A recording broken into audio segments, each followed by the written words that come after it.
In accordance with Rule 37 of the Council's Provisional Rules of Procedure, I invite the representatives of Bosnia and Herzegovina, Croatia, and Serbia to participate in this meeting.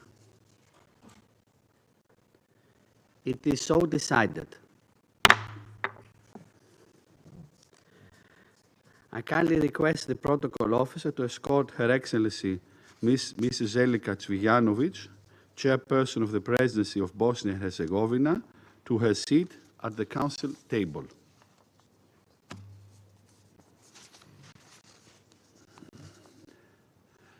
In accordance with Rule 39 of the Council's Provisional Rules of Procedure, I invite Mr. KRISTIAN Schmitd, High Representative for Bosnia and Herzegovina, to participate in this meeting.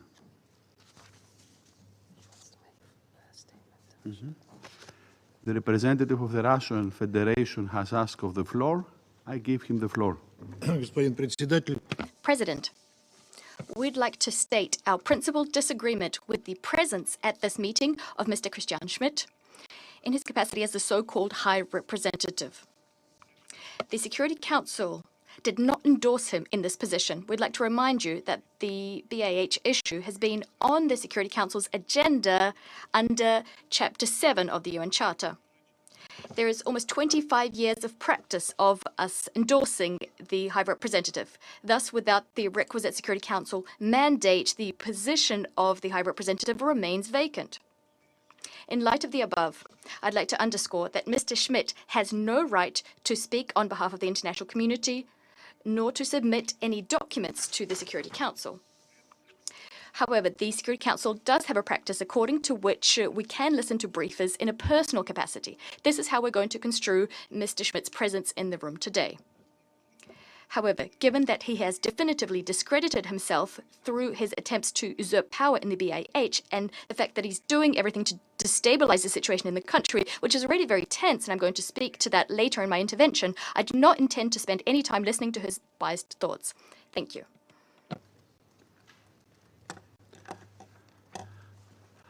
I take note of the remarks of the permanent representative of the Russian Federation.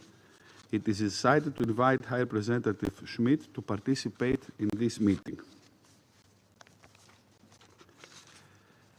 In accordance with Rule 39 of the Council's Provisional Rules of Procedure, I also invite His Excellency Mr. Stavros Lambrinidis, Head of the Delegation of the European Union to the United Nations, to participate in this meeting. It is so decided.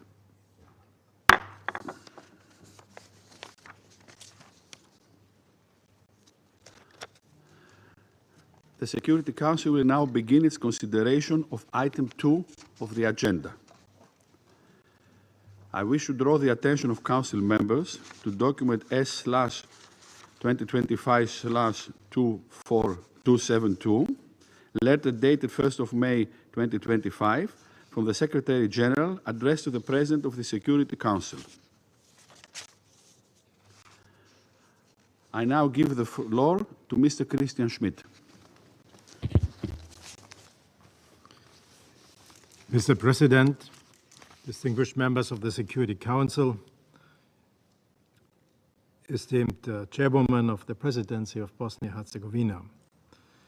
In 2 days' time, on May 8th, we will commemorate 80 years since the end of World War II in Europe.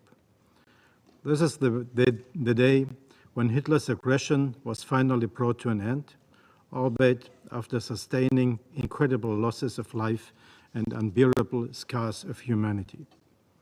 80 years on, we still mourn the victims of Hitler's aggression. At the same time, these events lead to the conclusion that preventing war and reaching peaceful settlements of conflicts is possible within a rules-based order. This very body, the Security Council of the United Nations, we have the honor to report, by adopting its resolution 1031 on December 1995, is the answer given by those who believed and continue to believe that living in peace and freedom is the first and foremost fundamental right of every human being. Soon after, at the end of May this year, the representatives of NATO countries and the wider international community, as well as the representatives of Bosnia-Herzegovina, Croatia, and Serbia, will get together in Dayton, Ohio, to commemorate the 30th anniversary of the Dayton Peace Agreement, which ended the bloodshed and genocide of 1992 to 1995. The war in Bosnia and Herzegovina brought back old horrors, atrocities, and human agony not seen in Europe since the end of the Second World War. The 1995 Dayton Accords, as a successful reaction to this war, could only be possible on the basis of rules, the Charter of the United Nations, including Chapter 7, and a negotiated settlement paving the way in the region for a common future after the dissolution of Yugoslavia. This peace agreement of Dayton included ad hoc mechanisms and instruments of international control to safeguard a sustainable peace, including human rights and a functioning democracy. Looking onto these two monumental dates here today, before I start my address to the United Nations Security Council as High Representative for Bosnia and Herzegovina, I would like to take a moment to reflect on the value of life over death and the cause of peace over hostility and the preference of humanity over savagery. In this context, there is a personal impression which I feel obliged to share with you today. These days, I'm increasingly approached by citizens of all ethnic backgrounds in Bosnia-Herzegovina, asking me, Mr. Schmidt, can you please make sure that we do not stumble into a war again? To this, I always respond that I do not see a danger of war, as nobody wants to go through such an experience again.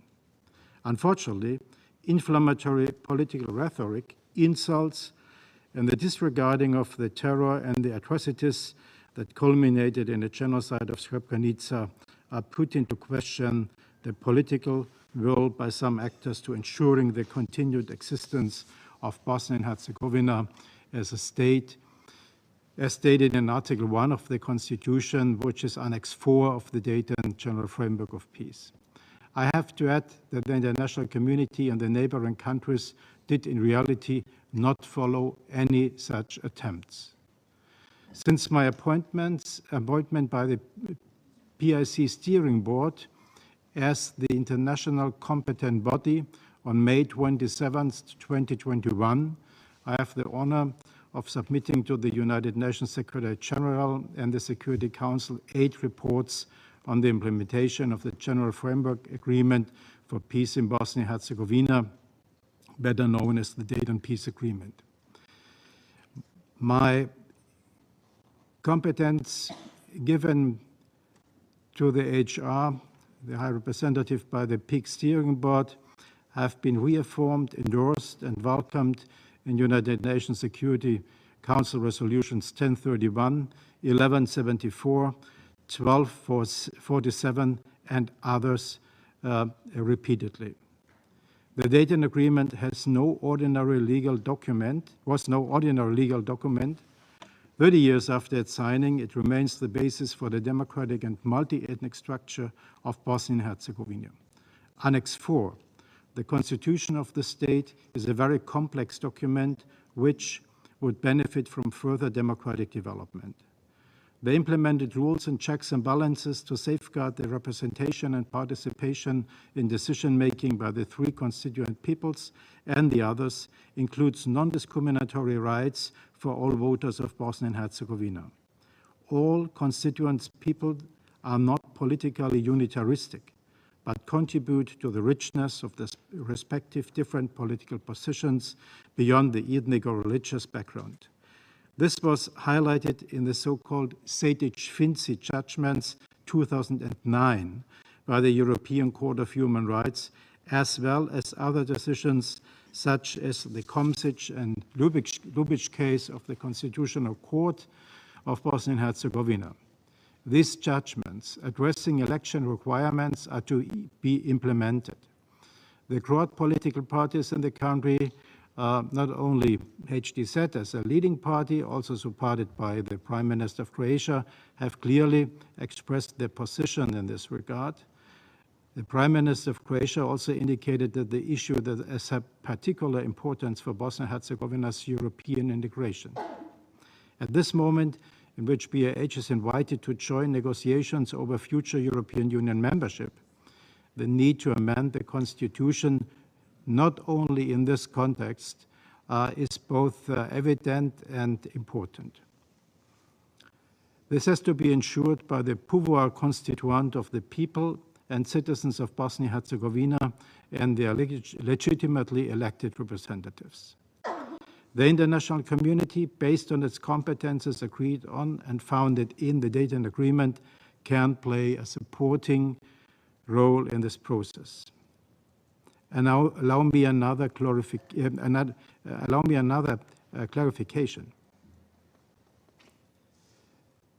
Colonialism has beaten out the hands of those suppressed their individual and collective rights of decision. In Bosnia-Herzegovina, the right of decision is the hands of all, not unilaterally against the international agreed constitution and agreed laws, but by developing and amending them together. The European Union's requirements regarding the necessary adoption of internationally accepted state of law, with the stability of institutions guaranteeing democracy, the rule of law, human rights, and respect for and protection of minorities, as stated in the Copenhagen criteria, describe the path that needs to be followed. The current status of Bosnia-Herzegovina, based on a Chapter 7 authorization of the UN Security Council, could then be finalized. Furthermore, this could create the conditions to deem the mandate of the ad hoc institutions of the Dayton General Framework of Peace going for outfacing. Today, I have to inform you that the conditions for a full implementation of the civilian aspects of the peace agreement in Bosnia and Herzegovina have vastly deteriorated with respect to previous reporting periods. Especially, the first quarter of this year was marked by a significant rise of tensions, which without question amounts to an extraordinary crisis in the country since the signing of the Dayton Agreement. I may underline that I see a political crisis. I do not yet have indications for a security crisis. As indicated in my report, this sudden deterioration of the conditions is stemming from the reactions to the first instance verdict of the Court of Bosnia and Herzegovina that convicted President of Republika Srpska entity Milorad Dodik for neglecting acts of institutions ultra vires. In hindsight, the recent actions appear to be a deliberate culmination of policies that had been planned and prepared for a long time and which I regularly pointed out in my previous reports. Thus, the recent development was initiated by merely taking advantage of the opportunity that the verdict offered.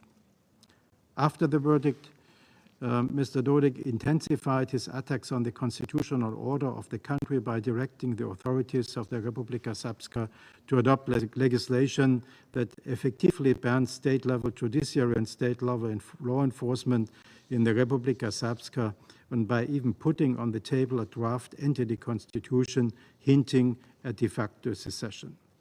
This draft constitution, a document of considerable complexity, was revealed shortly after the verdict was announced. The speed with this document, but also the draft laws were made public, suggests strongly that they have been prepared well in advance. For one, these acts and this legislation fundamentally contradict the implementation of the Dayton Peace Agreement and its annexes. In consequence, the Constitutional Court of this country has at once annulled all these laws passed by RSNA. For two, they endanger the territorial and social integrity of the country and of its people by performing secessionist acts. And 3, they also create legal and executive insecurity by establishing entity laws and institutions that contradict and compete with state law and competence. It will require institutions created in Dayton, such as the Constitutional Court, to prevent this country from falling apart, and when it comes to safeguarding the functionality of the state, my legal competences as High Representative as well. Consequently, the state-level coalition has been seriously affected. The European Union accession momentum has stalled. The functionality of the state is being undermined, and reforms have been sidelined. This development is not irreversible, but it's severe. It needs to be addressed without delay. It requires active engagement by the international community. Respected member of the Security Council, as I have reported in my current report, the general economic situation appears to be stable for the time being, despite the current crisis. However, the demographic situation in the country is not improving. The heavy loss of young and skilled members of the population constitutes an impediment to the economic and social sustainability of the country. A better understanding of the danger requires better data, ideally in the form of a new census. Alas, the discussion surrounding a new census is highly politicized. We're just waiting these days for the new UNFPA report about the demographic development in the country. Coupled with unmistakable environmental degradation and recurrent disasters, it is safe to conclude that daily life in Bosnia-Herzegovina is not getting easier. In these troubling times, Bosnia-Herzegovina has felt the unwavering support of the international community on its side against this existential threat. All members of the PIC steering board and a great number of UN members have reacted to these policies by expressing their concerns, urging to stop such disruptive actions, and stressing inter alia their unwavering support to the full implementation of the Dayton Peace Agreement and for the unity and territorial integrity of Bosnia-Herzegovina. It is imperative to continue these efforts. I would also like to express hereby my gratitude to the United Nations Security Council for reaffirming this unequivocally committed to the sovereignty, independence, unity, and territorial integrity of Bosnia-Herzegovina in full accordance with the Dayton Peace Agreement. I regard this statement as a compassionate support for Bosnia-Herzegovina.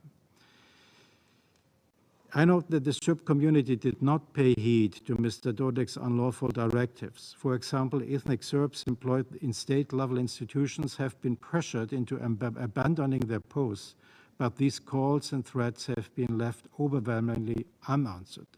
Despite the difficult political situation, I also have no doubt about the Serb community's commitment to pursue the European path.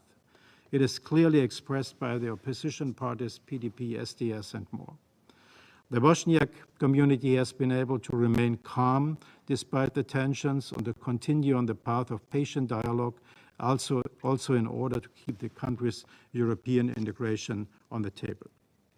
And as for the Croat community, I also notice a continuing pro-European commitment, as well as an increased willingness to engage in inter-ethnic dialogue, including in local disputes.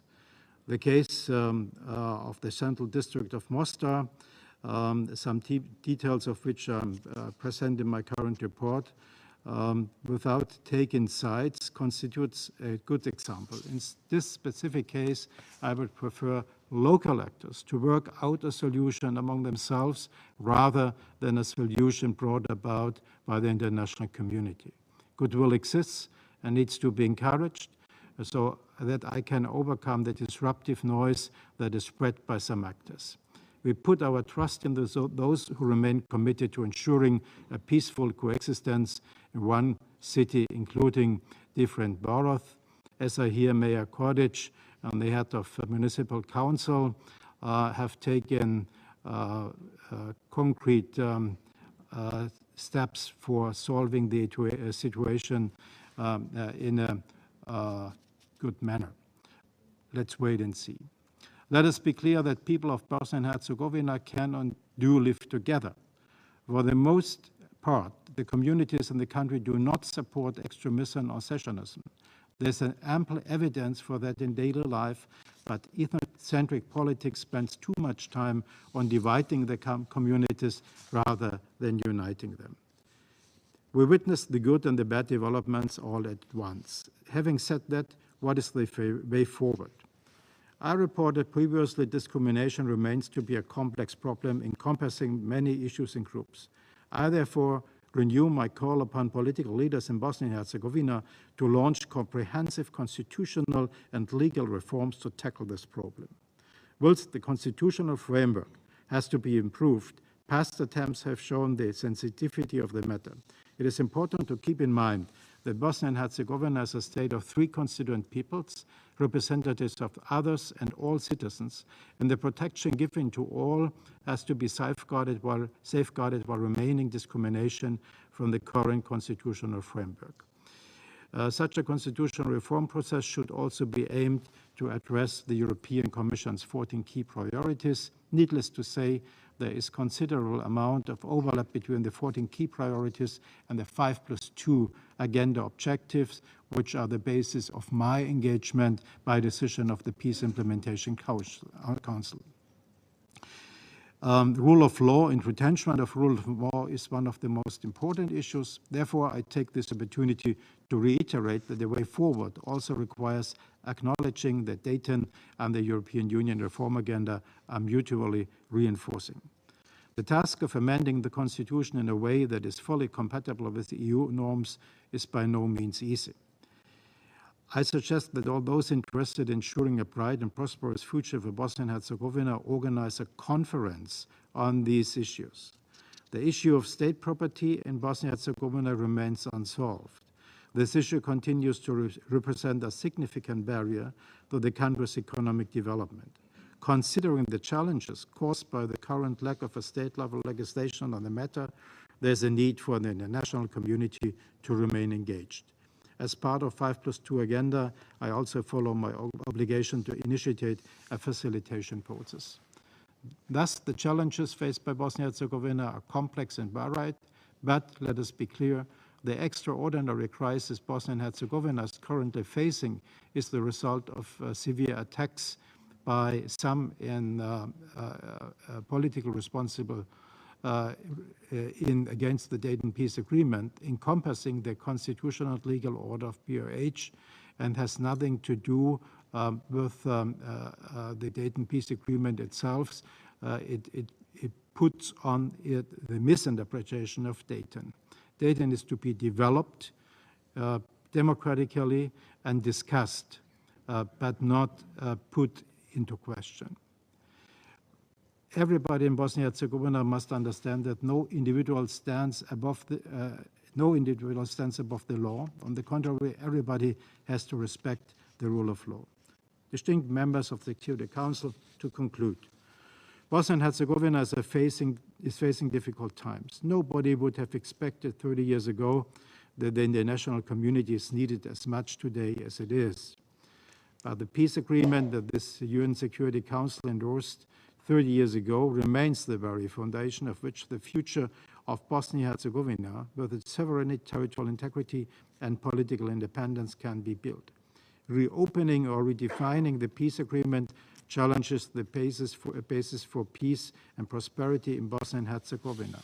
This does not mean that we should not talk about necessary amendments and adoptions of this constitution.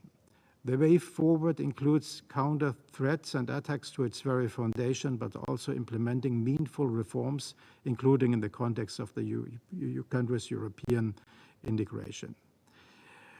It is about strengthening institutional stability and functionality of the state and continuing to reinforce election integrity in view of the country's general elections in 2026. There should be a focus on. The High Rep, as an international ad hoc institution, has never intended to be permanent, but Bosnia and Herzegovina's aspirations for European integration will, for the foreseeable future, be built on the Dayton system as the foundation for its constitutional order, as a fully reorganized subject of international law in legal continuation of the Republic of Bosnia-Herzegovina. There are no other international subjects of international law in Bosnia-Herzegovina as the state. However, it must be made clear that eventually the international community cannot determine the future of the country. The impulses and the directions must come from the domestic level. I, therefore, call on the public leaders through the country to continue their pursuit to full European integration, implement reforms, and build a well-governed democratic society that provides prosperity for the current and future generations. The international community should continue giving its support and assistance to help the country and the people of Bosnia-Herzegovina to shape their future and to give reassurance that people in this country are not forgotten. In closing, I would like to take this opportunity to thank you and your governments for the support you have provided for Bosnia-Herzegovina and the Office of the High Representative. This support is also particularly relevant in relation to the necessary executive decisions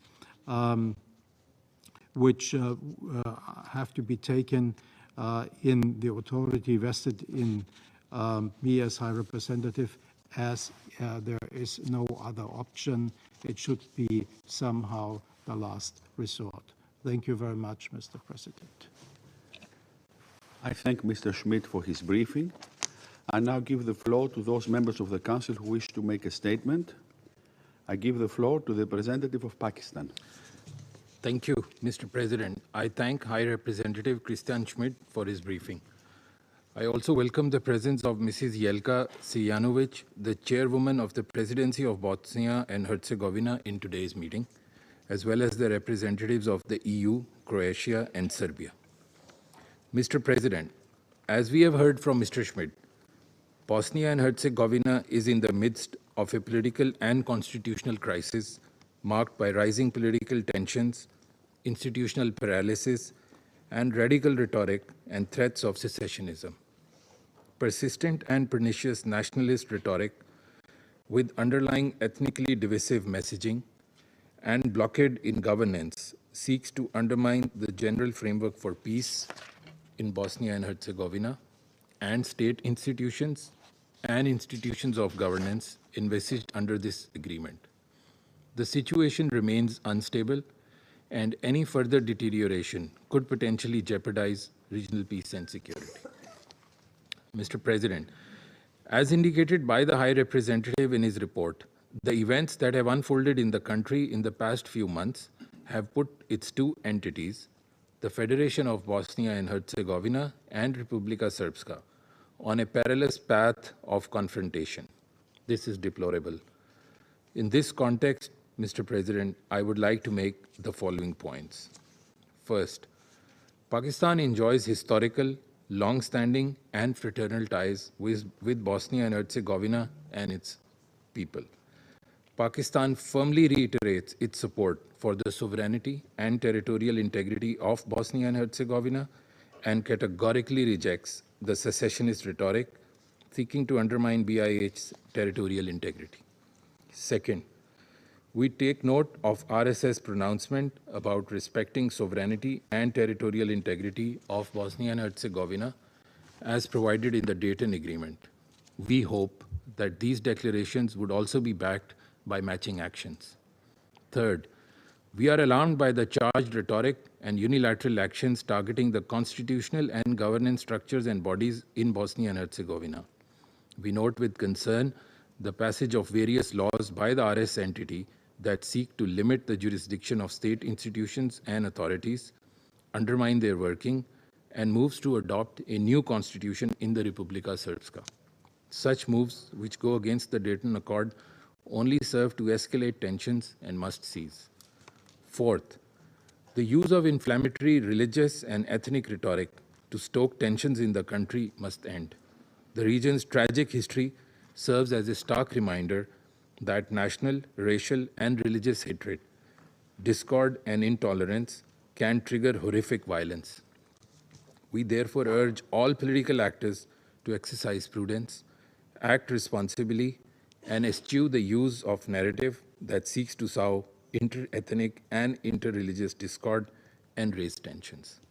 Fifth, Bosnia as a sovereign state has the right to choose its own alliances and partnerships. We support its EU aspirations and urge a constructive, forward-looking, and inclusive dialogue to advance reforms. Mr. President, in March, this Council unanimously called for adherence to the Dayton Accord, encouraging both sides to engage in a constructive dialogue. Today, we reiterate that call. In conclusion, Pakistan's commitment to Bosnia and Herzegovina's sovereignty, unity, and territorial integrity is unshakable. The path forward is clear. Dialogue must replace division. Cooperation must override confrontation, and unity must prevail over discord. We urge all parties to act with restraint, renounce divisive rhetoric, and work collectively towards lasting peace. All peoples of Bosnia and Herzegovina deserve nothing less than a future built on mutual respect, shared prosperity, and enduring peace. I thank you, Mr. President. I thank the representative of Pakistan for his statements, and now give the floor to the representative of China. President, I wish to start by congratulating Greece on assuming the presidency of the Council for the month of May. The Chinese delegation will render you and your colleagues our full support. I also would like to take this opportunity to commend France for its work as the president of the Council last month.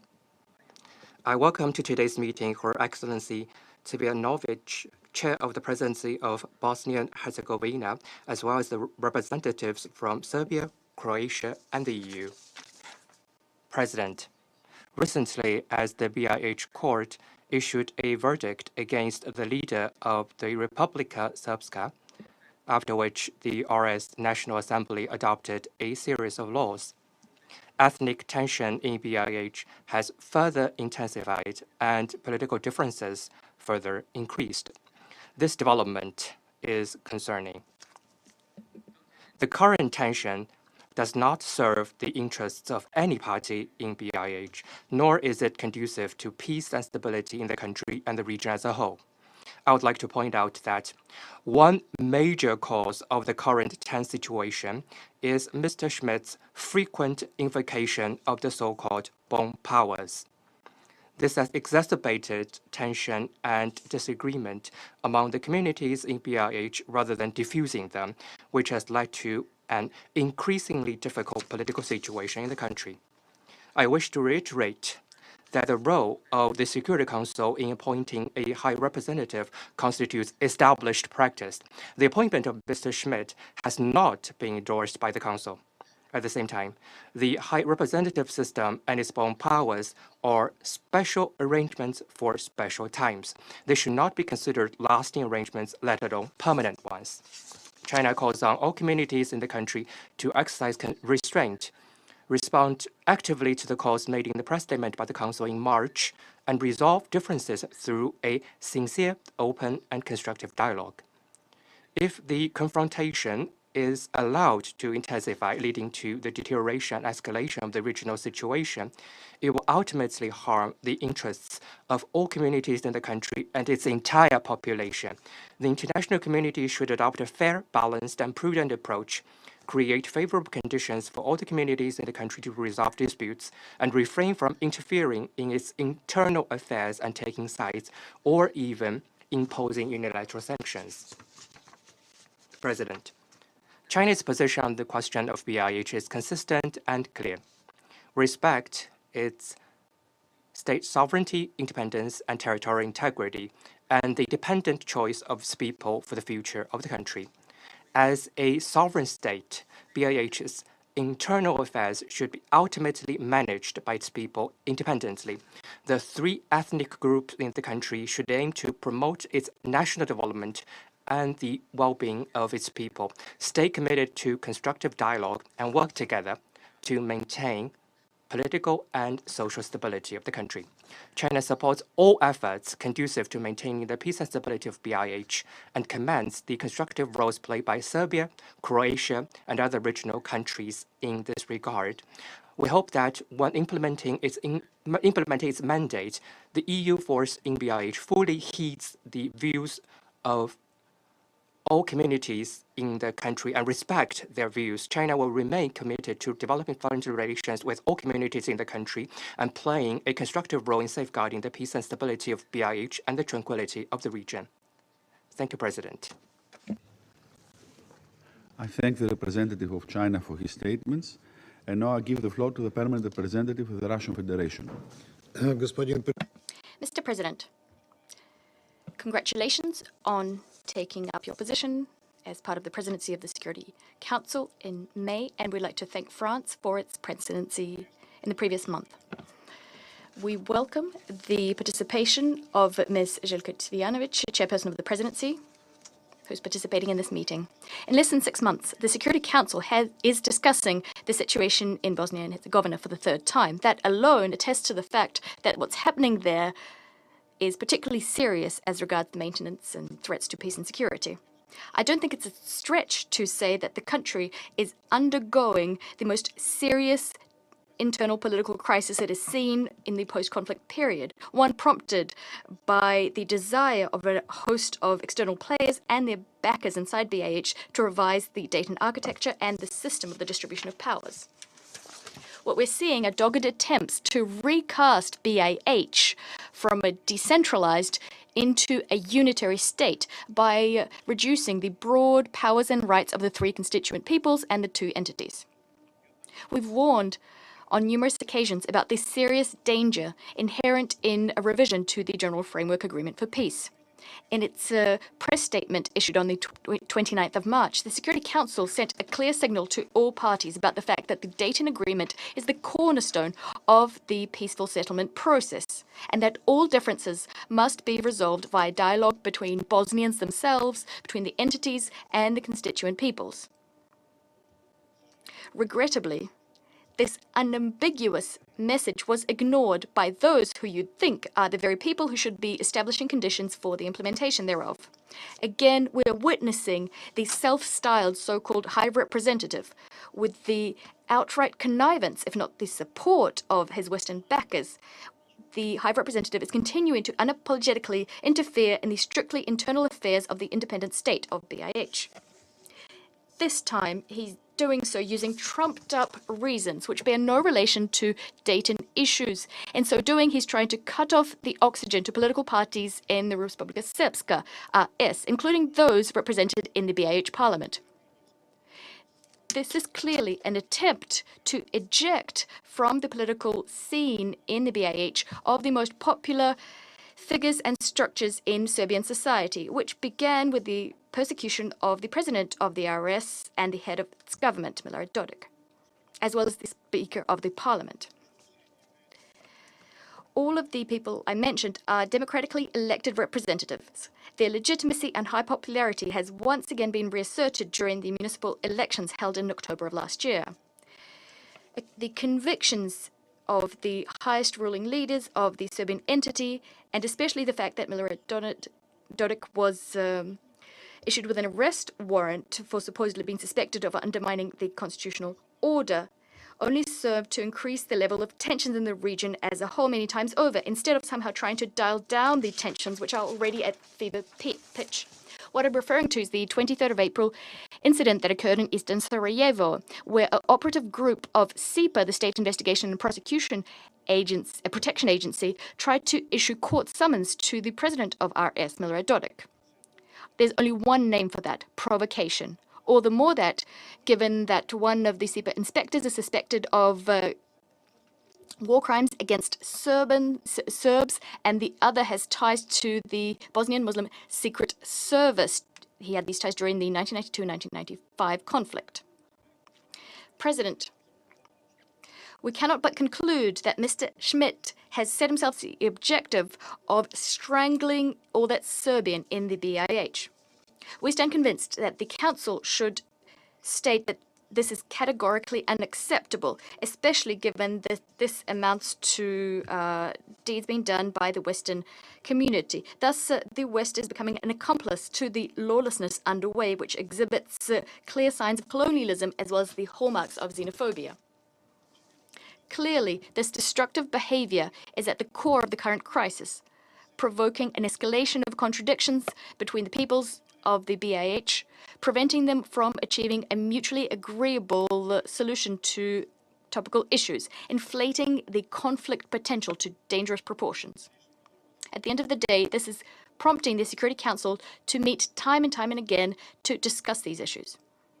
Attempts to pin all responsibility for what's underway in the BIH on Banja Luka, which we've heard which we'll be hearing in this chamber today, are, to put it lightly, incongruous. This is completely unhelpful. The focus should be on the root causes of crisis phenomena, not on their logical consequences. We're convinced that subjecting the Serbian people to ostracism yet again is not only unfair and contradictory given the reality of the situation, but can only exacerbate the entire situation, complicating attempts to find a way out of this dead end. And there is a way end. It lies through freeing the peoples of the BIH from external custodianship, which is poisoning their very existence. The Council needs to face the facts and to take a responsible decision on, at last, shutting down the Office of the High Representative in the BIH, which lost any added value long ago and has become a driver of conflict. We propose for the Council to issue a sober assessment of the situation in the BIH, based not on biased assessments divorced from reality, but on its own conclusions based on the reality of the situation. What can be useful in this are the reports regularly submitted to the Council by the RS government, including a new document which was circulated by us as an official Security Council document, and this yesterday on the 5th of May. Mr. President, a number of hotheads are proposing using the EU force in the BIH, Operation Althea, in interventions and using force on the part of BIH law enforcement authorities. This is totally senseless and unacceptable. Such ventures could result in a loss of control over the situation and could have unpredictable outcomes. We believe that the Althea leadership understands the weight of responsibility entrusted to it by the Security Council and will therefore only work within the confines of its mandate, which excludes any interference in the political affairs of a sovereign state. We see no need to quantitatively increase the operational capabilities of Althea.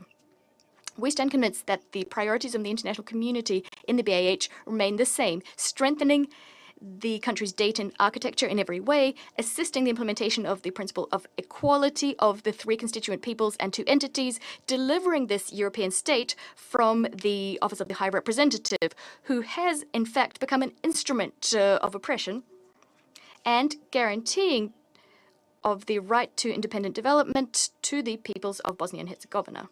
For its part, the Russian Federation, as one of the guarantors of the Dayton Agreement, stands ready to engage constructively to ensure genuine post-conflict settlement in the BIH. I thank you. I thank the permanent representative of the Russian Federation for his statements, and now I give the floor to the representative of Sierra Leone. Mr. President, I thank you for convening this debate. Allow me at the outset to extend Sierra Leone's warm congratulations to Greece on assuming the presidency of the Security Council for the month of May 2025. I assure you of my delegation's full support. I also congratulate the delegation of France for its effective stewardship during its presidency in April. I welcome the participation of Her Excellency Ms. Željka Cvijanovič, Chairperson of the Presidency of Bosnia and Herzegovina, the representatives of Croatia and Serbia, as well as the head of the European Union delegation to the UN in this meeting. I thank Mr. Christian Schmitd, High Representative for Bosnia and Herzegovina, for his briefing and take note of his report covering the period from 16th October 2024 to 15th April 2025 as submitted through the Secretary General.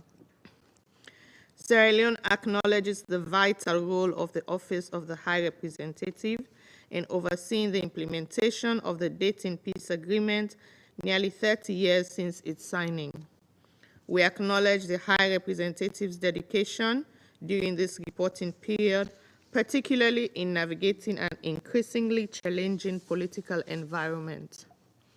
We reaffirm our steadfast support for the sovereignty, independence, and territorial integrity of Bosnia and Herzegovina within its internationally recognized borders.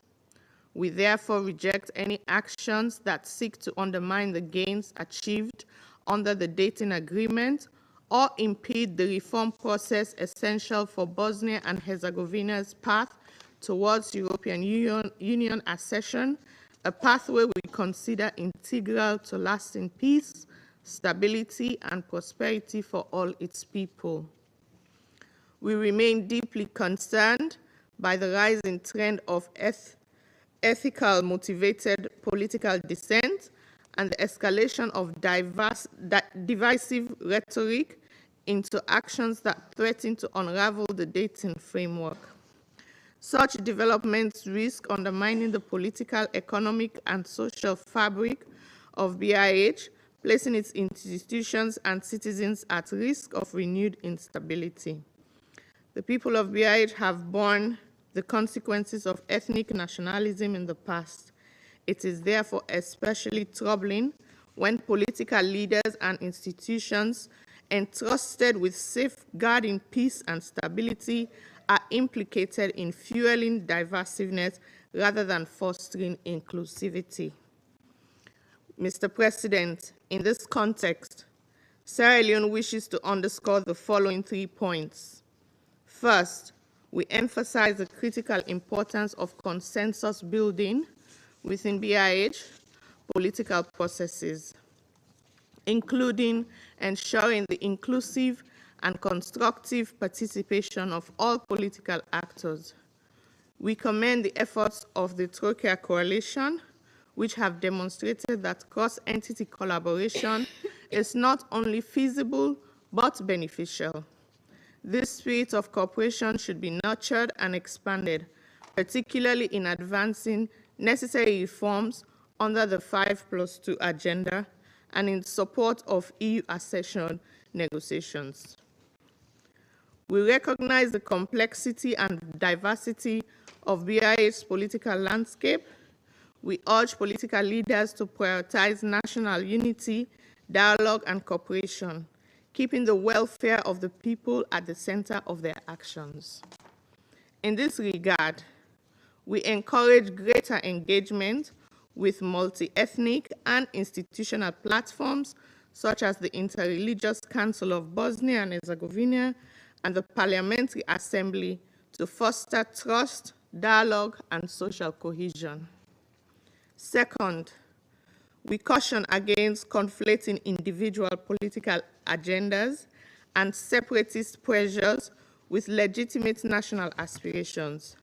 We're particularly concerned about recent legislative initiatives in the Republic of Srpska that risk exacerbating tensions and creating institutional uncertainty. We note the ongoing appeals process and call on all parties to respect judicial outcomes and refrain from actions that could undermine public confidence in the rule of law. We urge national stakeholders to prioritize measures that align with the vision of a united, stable, and forward-looking BIH.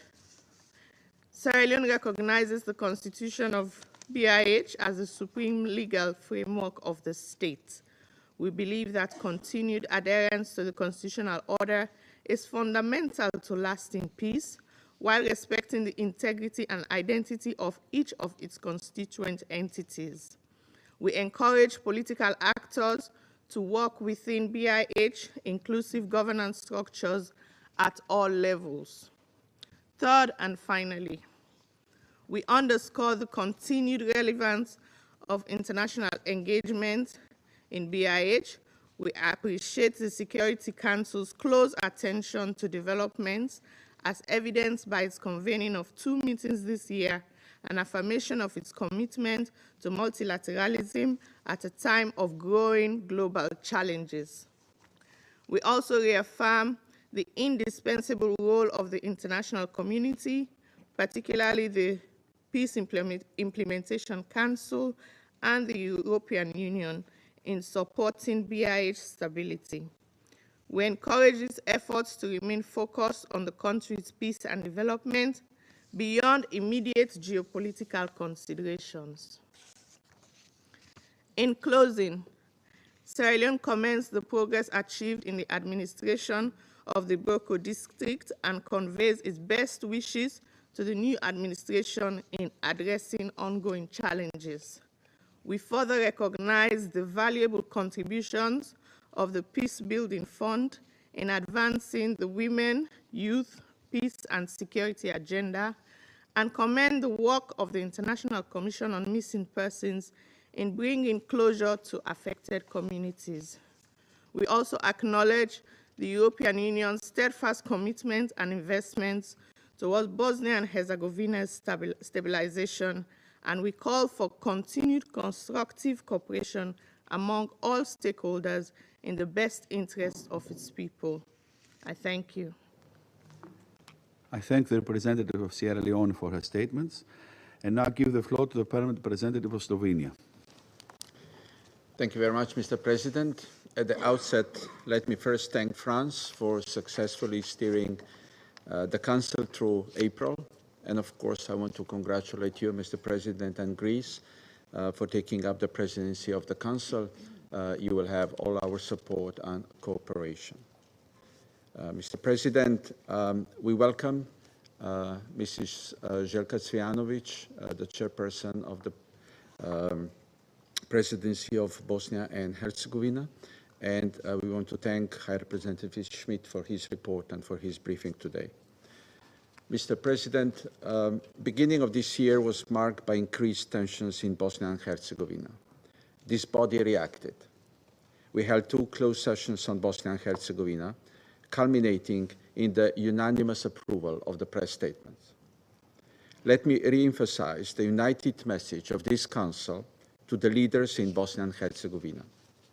Reduce political tensions, engage in dialogue, uphold the Dayton Peace Accords and the Constitution. Slovenia firmly supports these calls. We are committed to the peaceful development of Bosnia and Herzegovina and its future within the European Union. With this introduction, I want to make 3 points. First, Slovenia reaffirms its unwavering commitment to the primacy of the Dayton Peace Accords, our strong support for EU4RTA mandate in maintaining peace and security, and for the office of the High Representative. For nearly 3 decades, the Dayton Accords have upheld Bosnia and Herzegovina as a sovereign, independent, and multi-ethnic state. All political actors must exercise restraint and refrain from divisive actions. They must fully respect the Dayton Accords, the Constitution, and laws of Bosnia and Herzegovina. To fully uphold the rule of law, decisions of all institutions, including the courts, prosecutors, and police, need to be respected and due process followed. Slovenia firmly believes that the protection of Bosnia and Herzegovina's territorial integrity and sovereignty and the preservation of its democratic character are fundamental pillars of its future. Second, the ongoing political crisis that continues to impede the effective functioning of the state is deeply concerning and unacceptable. Slovenia strongly condemns the actions taken by the leadership of entity Republika Srpska, particularly their efforts to establish parallel legal and institutional frameworks. Such measures represent a serious threat to the constitutional order and the territorial integrity of Bosnia and Herzegovina. Third, Bosnia and Herzegovina's political leaders must honor the clear aspirations of their citizens, a future within the European Union. Citizens expect reforms, tangible progress, and stability, not political experiments. They seek a society rooted firmly in the rule of law, respect of human rights, and core European values. There is no place for divisive and secessionist rhetoric in Bosnia and Herzegovina's European journey, nor is there room for hate speech, historical revisionism, or glorification of war criminals. We must maintain a zero tolerance for such behavior, which fundamentally contradicts the principles of reconciliation and coexistence.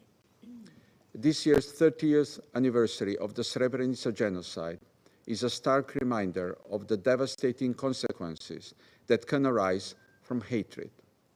Rather than allowing the past to fuel divisions, we urge all political leaders to prioritize constructive dialogue, advance the necessary reforms, and to place the interests of their citizens first and above their own particular interests.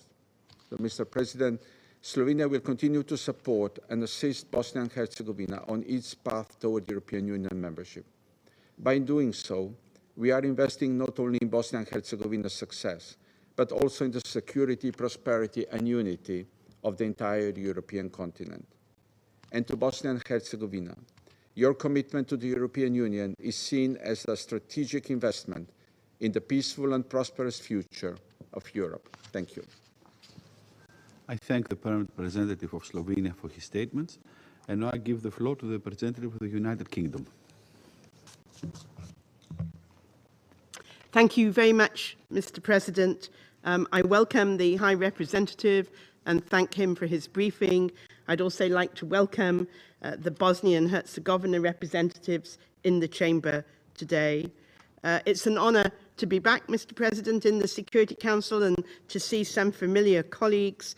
I'm here today in my new capacity as the United Kingdom Special Envoy for the Western Balkans.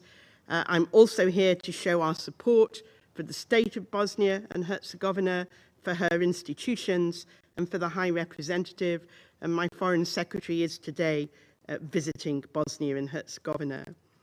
Mr. President, as other people have said, it is an important year for anniversaries.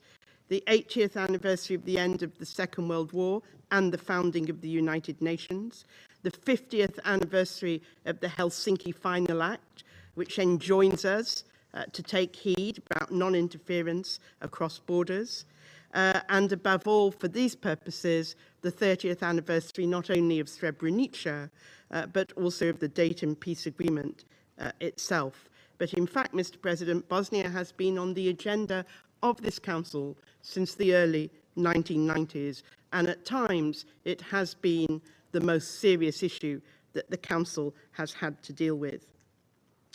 Dayton, Mr. President, is one of the successes of this Council, and because of that, the Council enshrined the Dayton Peace Agreement in a Chapter 7 Security Council Resolution 1031.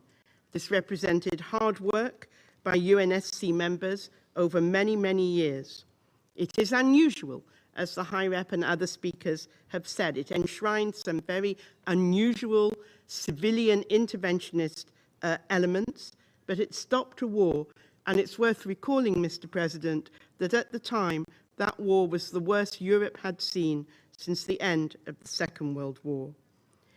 It isn't colonialism for the Council to take an interest. It isn't colonialism for us to help Bosnia and Herzegovina along her path. As the High Representative said, the state of Bosnia and Herzegovina can evolve democratically. This itself is written down in Dayton. And with these successive conferences on peace that we've had, held by the Peace Implementation Council, held by the Steering Board, the outcome of those conferences has been endorsed variously over the years by this Council. It is all our fervent hope, Mr. President, that one day Bosnia and Herzegovina will be able to graduate from the Council's attentions and take its place as a normal and full member of Europe. The Dayton Peace Agreement mandates one state, two entities, and three constituent peoples. The High Representative is also mandated by Dayton as the final authority on the civilian implementation of the peace agreement. The powers that he is using have been backed by the Security Council. It's not a one-off. They have been successively backed by the Security Council. And I want to stress that, Mr. President. I also want to stress that the High Representative himself, under Dayton, is chosen by the Peace Implementation Council Steering Board. He isn't chosen by the Security Council, though the Security Council's interest has been evoked from time to time, but not universally. And I want to set that straight. It is open to people who have left the steering board and hence not had an opportunity to share in the selection of the High Representative to return to the steering board. Mr. President, the cause of Bosnia and Herzegovina remains critical to the issue of stability and security in Europe. The United Kingdom has great pleasure in cooperating with the European Union, with the US and others. This autumn we will chair the Berlin process, which emphasizes regional cooperation among the Western Balkans countries themselves. And I want to take a moment to salute EUFOR, who is executing its Chapter 7 mandate to maintain a secure and safe environment.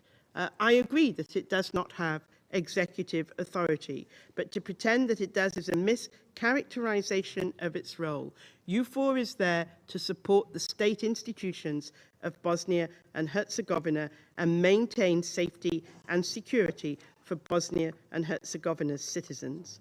And it's clear, Mr. President, and we've heard today, that those citizens want better relations with the European Union. They want Euro-Atlantic integration. We heard particularly from the representatives of Pakistan and Sierra Leone of their very strong support for the territorial integrity, sovereignty and independence of Bosnia and Herzegovina. And I think all speakers in the Council want to uphold that. But it bears repeating that there is one threat to that today, and it lies in the person of the RS entity president, Milorad Dodik. His secessionist moves, his introduction of unconstitutional laws, the threats to adopt a new anti-Dayton constitution represent direct threats to that sovereignty, territorial integrity and independence, as well as to the aspirations of the Bosnian people. What Bosnia and Herzegovina needs, Mr. President, is more pluralist politics. There is no threat to Republika Srpska entity, nor to the Federation entity in EU integration, nor Euro-Atlantic future. I repeat this again, it is not a threat to RS citizens, it's not a threat to the Federation. There are many models in Europe of national and subnational government, and I would point out that the High Rep would not need to use his powers if the RS president did not challenge Dayton on an almost daily basis. The High Rep acts against all who challenge the state institutions of Bosnia and Herzegovina. It happens that at the moment, the biggest challenges are coming from Republika Srpska, but the High Representative's role is to uphold the Dayton Peace Agreement and help the state institutions to prosper and to do their work. Mr. President, in closing, I want to refer again to what other speakers have said. It's the responsibility of this Council, as it was in the 1990s and it was when the Dayton Peace Agreement was concluded, to uphold the Dayton Peace Agreement, to support Bosnia and Herzegovina on its journey freely chosen by her citizens for European integration, and to help her citizens thrive and prosper. Thank you, Mr. President. I thank the representative of the United Kingdom for her statement. And now I give the floor to the representative of Algeria. Shukran. Thank you, Mr. President. At the outset, I would like to congratulate you on assuming the presidency of the Security Council, and I would like to reiterate to you our full support during your presidency this month. We also congratulate the French presidency for its successful tenure during the previous month. Mr. President, I would also like to welcome the presence of Her Excellency Željke Cvijanovič, the chairperson of the Presidency of Bosnia and Herzegovina, and also welcome the participation of the permanent representatives of Serbia, Croatia, and the European Union. I would also like to thank Mr. KRISTIAN Schmitd for his briefing. Mr. President, we follow with concern the political developments that have taken place in recent months in Bosnia and Herzegovina, and the unprecedented divergence between the main political actors in the country. It is regrettable that while we should celebrate the 30th anniversary of the end of the war in Bosnia and Herzegovina this year, we are instead witnessing increasing political deterioration in the country. This situation does not only weaken trust between the constituents of the country and delay the reconciliation process, it also undermines the progress achieved in building the country's political and economic structures. Moreover, the ongoing conflict and the escalation of tension will only widen the divisions between the political actors and threaten the country's stability. Accordingly, I would like to emphasize the following today. First, it is important to adhere to the Dayton Peace Agreement and to abide strictly by its provisions as the primary consensus-based foundation for Bosnia and Herzegovina. Therefore, we reiterate our call to all political parties to respect this agreement and its annexes and to seize the balance that it offers in order to secure a better future for the people of Bosnia and Herzegovina. Second, political differences and tensions must not in any way undermine the democratic process or threaten the stability of Bosnia and Herzegovina or its constitutional and institutional order. Therefore, we encourage everyone to uphold the virtue of constructive dialogue and use all available means to promote inclusiveness and convergence rather than a political stalemate and to choose consensus over disagreement. In conclusion, we encourage all political actors to focus their efforts on development in Bosnia and Herzegovina, the development to which all Bosnians, Croats, and Serbs aspire to, and to avoid any course of action that could divide or threaten the unity of the country. In this regard, Algeria reaffirms once again its full support for the sovereignty, independence, and territorial integrity of Bosnia and Herzegovina in accordance with the purposes and principles of the UN Charter and international law and in conformity with the provisions of the Dayton Peace Agreement. Thank you, Mr. President. I thank the representative of Algeria for his statements and now give the floor to the permanent representative of Denmark. Thank you, Mr. President, and congratulations once again for assuming the presidency and to France for a successful presidency in April. I would like to thank the High Representative of Bosnia and Herzegovina, Mr. Christian Schmitd, for his latest report and for participation today. I would also like to welcome at today's meeting the Chair of the Presidency of Bosnia and Herzegovina, Madame Cvijanovič, as well as a representative of Croatia, Serbia, and the European Union. Mr. President, as we've heard several times today, 2025 marks 30 years since the signing of the Dayton Peace Agreement that ended the horrific war in Bosnia and Herzegovina. Dayton laid out the foundation for peace, stability, and progress. This year's anniversary should be seized to reflect on past achievements and to look forward on how to accelerate progress. Unfortunately, in recent months, we have witnessed a significant rise of tensions stemming from rhetoric and actions by Republika Srpska entity authorities and the unfolding of a political and constitutional crisis. Denmark is deeply concerned about these developments. Mr. President, all actors must ensure full compliance with and implementation of the Dayton Peace Agreement, as well as respect the independence of the judiciary. We are deeply concerned about recent months' secessionist rhetoric and actions taken in Republika Srpska under the leadership of Mr. Dodik. These actions run counter to the Dayton Agreement. We condemn these actions as they pose a clear threat to the constitutional framework and integrity of Bosnia and Herzegovina. These actions threaten the functioning of central state institutions, which is key for stability and progress.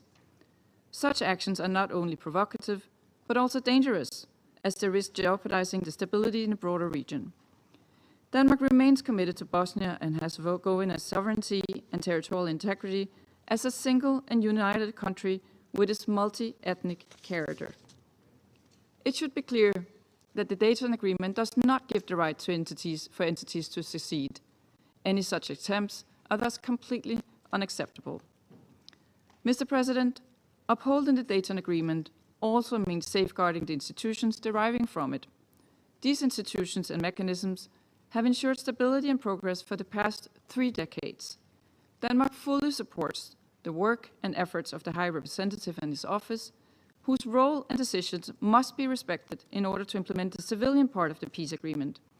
As we've heard, the High Representative had been legitimately appointed by the Steering Board of the Peace Implementation Council in accordance with established procedures. We look forward to the day when international supervision is no longer needed, but we're not there yet. Mr. President, the security situation currently remains calm. We commend EU4 Althea for its presence and vital role in upholding peace and ensuring a safe environment. We urge all actors to refrain from any provocative rhetoric or actions that could escalate tensions. Focus should be on what unites and benefits the citizens of the country. Among these are the aspirations of joining the European Union, an aspiration shared by all parties in Bosnia and Herzegovina. Denmark, too, is committed to this. We therefore encourage leaders to step up the pace of reforms and make use of the opportunity granted by the March 2024 decision to open EU accession negotiations once the conditions have been met. We regret recent actions that run counter to these efforts, including shrinking the space for civil society organizations, media, and opposition politicians in Republika Srpska. Before ending, I would like to pay tribute to the victims and survivors of the Srebrenica genocide, where approximately 8,000 men and boys were systematically murdered. The 30-year anniversary is coming up in only 2 months. We, the international community, have a shared responsibility to preserve the memory of those atrocities, to ensure that we learn from them so it never happens again. The 30-year anniversary should be used to promote reconciliation and reaffirm our commitment to truth and justice. Denmark stands with the people of Bosnia and Herzegovina as they work to build a peaceful, stable, and prosperous country. I thank you. I thank the Permanent Representative of Denmark for her statement, and now give the floor to the Permanent Representative of Panama. Gracias, Presidente. Thank you, President. We congratulate you and your team for taking over the presidency of the Council for the month of May. We are convinced that your broad diplomatic experience will guarantee success. We also congratulate France for the successful presidency of the Council last month. My delegation welcomes Her Excellency Ms. Željke Cvijanovič, Chairperson of the Presidency of Bosnia and Herzegovina, as well as the delegations from the European Union, Serbia, and Croatia. We welcome the introduction of the 67th report by the High Representative for the implementation of the peace agreements for Bosnia and Herzegovina. Firstly, it is important to recognize that while obvious challenges persist, we cannot ignore significant achievements for Bosnia and Herzegovina in terms of long-term stabilization over the past 30 years. This is thanks to political dialogue and the framework established by the Dayton Agreements. And it is precisely because of those achievements that it is urgent for us to express our great concern at the escalation of tensions in the country resulting from recent political events which could undermine institutional and democratic stability in the country. Among the most alarming events are the attempts at institutional fragmentation by promoting a constitution which is separatist in nature, the conviction of the President of Republika Srpska for flouting decisions by the High Representative, and the adoption of laws which could restrict the freedom of expression and limit the work of organizations, of civil society organizations. The implementation of Annex 7 of the Dayton Accord also continues to face challenges. According to the 2022 report by the Ministry of Human Rights and Refugees in Bosnia and Herzegovina, adopted in May 2024, more than 91,000 people remain displaced within the country. In turn, data from the UN High Commissioner for Refugees indicate that some 17,000 refugees from Bosnia and Herzegovina remain abroad. Moreover, the case of a woman of Serbian origin who is 70 years old and was a victim of aggression in December 2024 after her return shows that there are persistent challenges in terms of security for minorities who have decided to return to their places of origin.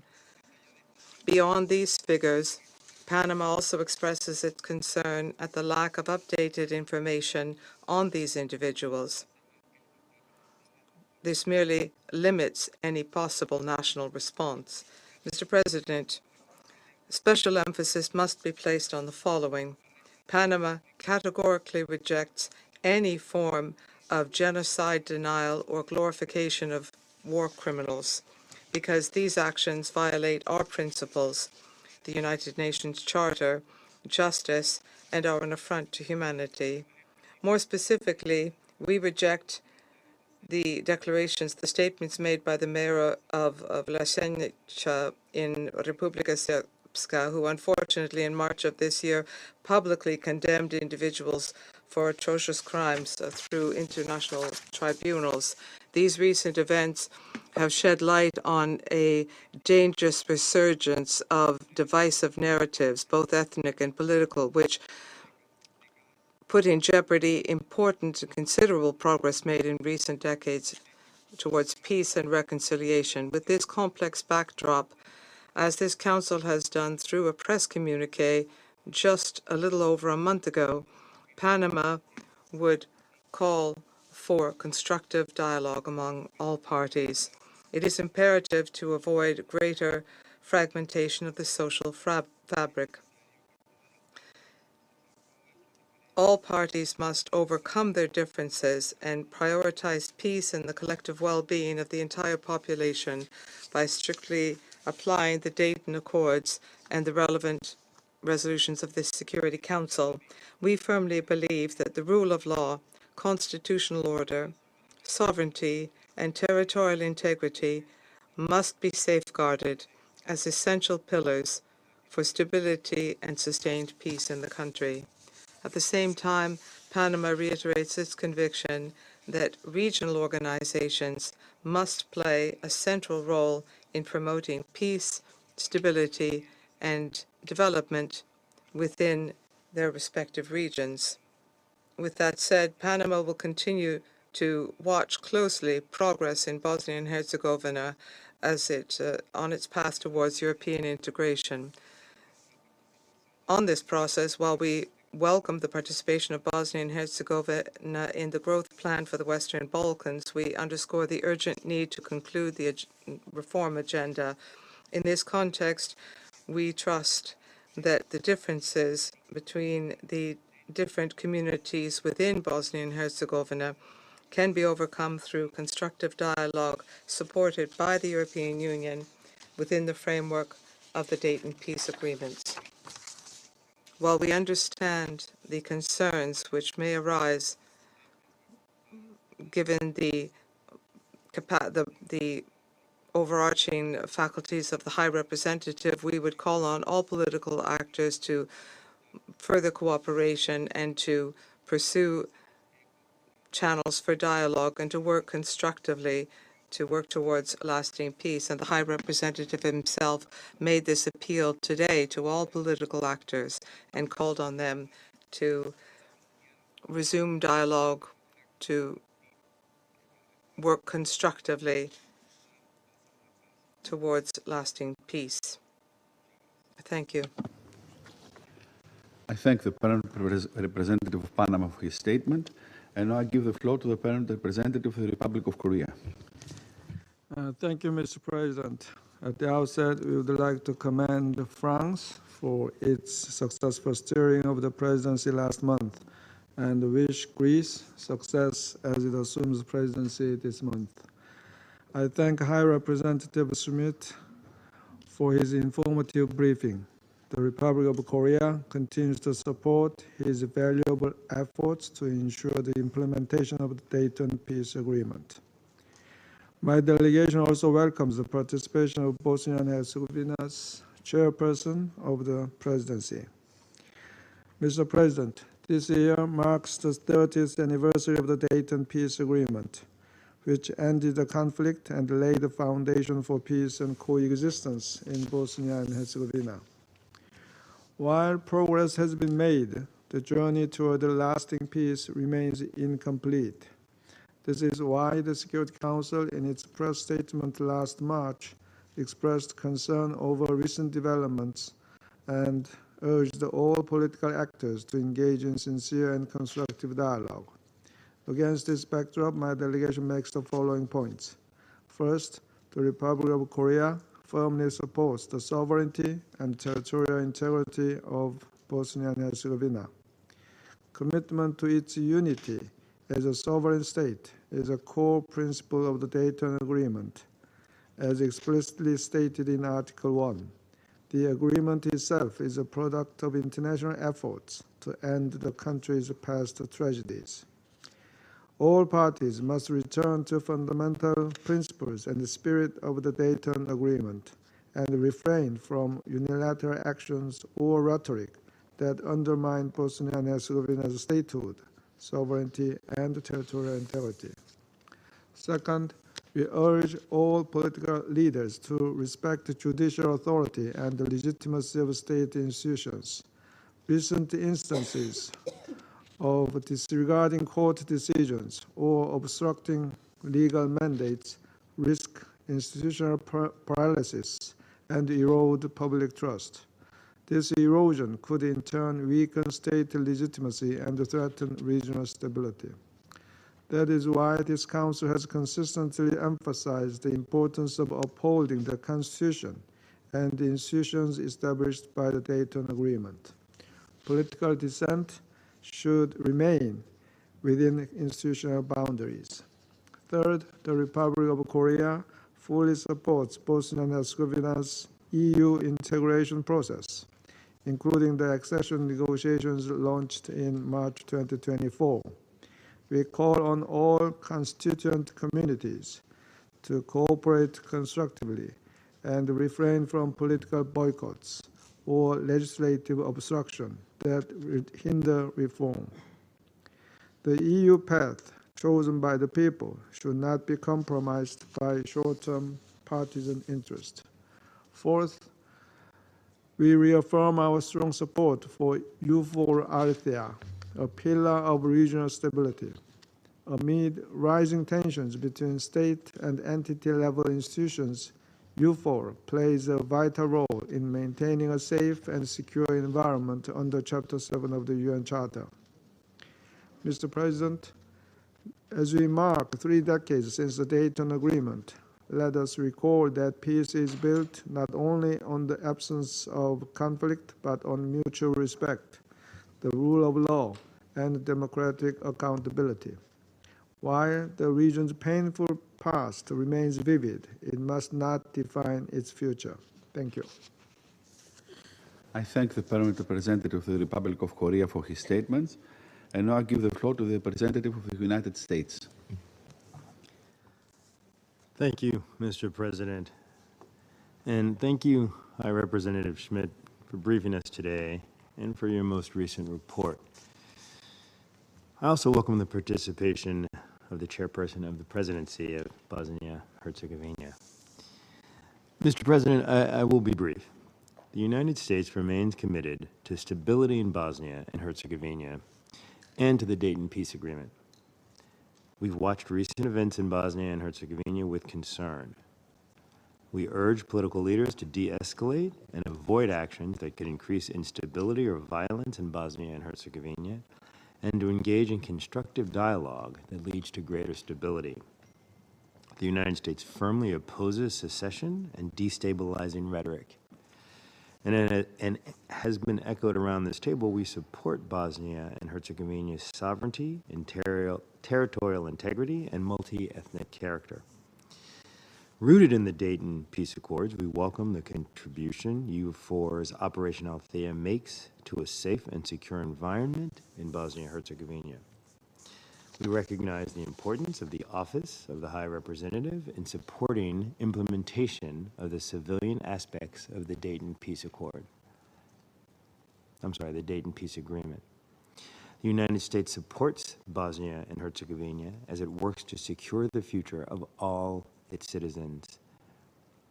Every member of this council should support Bosnia and Herzegovina achieving the same.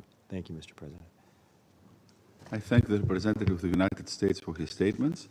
And now I give the floor to the representative of Guyana. Thank you, Mr. President. I thank High Representative Christian Schmitd for his report on the situation in Bosnia and Herzegovina and welcome the participation of Mrs. Željka Cvijanovič, Chairwoman of the Presidency of Bosnia and Herzegovina, as well as the representatives of Serbia, Croatia, and the head of the delegation of the European Union in today's meeting.